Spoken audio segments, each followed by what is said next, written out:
बच्चों, आज हम संस्कृत में पढ़ेंगे चतुर्थः पाठः वचन। तो आपने पिछली कक्षा में पढ़े होंगे वचन क्या होते हैं। तो देखिए संस्कृत में वचन, संस्कृत में 3 प्रकार के वचन होते हैं। देखिए, एक वचन, द्विवचन, बहुवचन। अब इनकी परिभाषाएं देखिए। एक वचन जैसे कि अभी बताया कि आपने पिछली कक्षा में पढ़ी होंगी परिभाषाएं।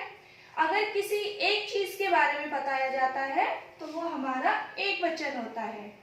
अब देखिए संस्कृत में जैसे अश्वः, एक घोड़ा। अगर किसी ने हमसे पूछा कि एक घोड़ा का एक वचन बताइए संस्कृत में, तो आपको क्या बोलना है? अश्वः। ऐसे ही बालः, बालः का होगा एक लड़का, है ना। अब आया आपका द्विवचनम। द्विवचनम का होता है जब किसी 2 वस्तुओं के बारे में बात की जाती है या 2 लोगों के बारे में बताया जाता है, वो होता है हमारा द्विवचनम। देखिए संस्कृत में कैसे लिखते हैं, जैसे बालो यानी कि 2 बालक, 2 लोगों के बारे में बात हो गई तो द्विवचन हो गया ये। अश्व, 2 घोड़े, 2 घोड़ों के बारे में बात हुई तो ये हमारे हो गया द्विवचनम। अब देखिए बहुवचनम।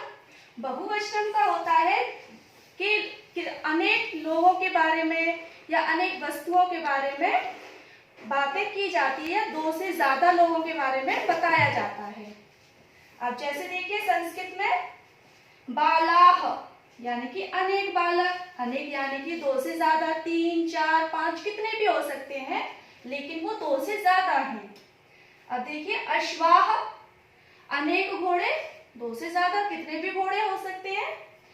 तो ये आपको ध्यान रखना है कि एक वचन में एक घोड़ा हो गया आपका अश्वः, द्विवचन में 2 घोड़े हो गए आपके अश्व, और बहुवचन में अनेक घोड़ों का हो गया आपका अश्वाह, यानी कि अश्वः, अश्वो, अश्व, अश्वाह। ऐसे ही एक लड़का का एक वचन बालः, इसका हमारा द्विवचन बालो, और बहुवचन बालाह।